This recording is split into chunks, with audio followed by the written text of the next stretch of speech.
Can you tell me this then? Yeah. According to you, does freedom of speech mean that you can say whatever you want and nobody should get angry about this? Well, according to liberal philosophers like John Stuart Mill, yeah, in his book on utilitarianism and other books like On Liberty and so on, freedom of speech is only curtailed by the harm principle. And for him, the harm principle entailed physical harm. There were some things that he mentioned in his book that he saw was distasteful, right? So, for example, people having sexual intercourse, he said things that affect the sensibilities of people.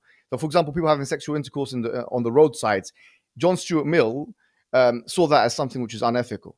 But in terms of me insulting, the freedom to insult is not something which is censored by people, freedom of speech advocates, including those You're not answering the question. philosophical founding fathers. Now, my point is this: it's very happy days for you when you come up and rip the Quran and eat it and spit it out. It's freedom of speech. But when That's not my I question. no, hold on. But when I don't, within the scope of the law, because to this day there's no police officer that has contacted me, and believe you me, there is no court injunction against me.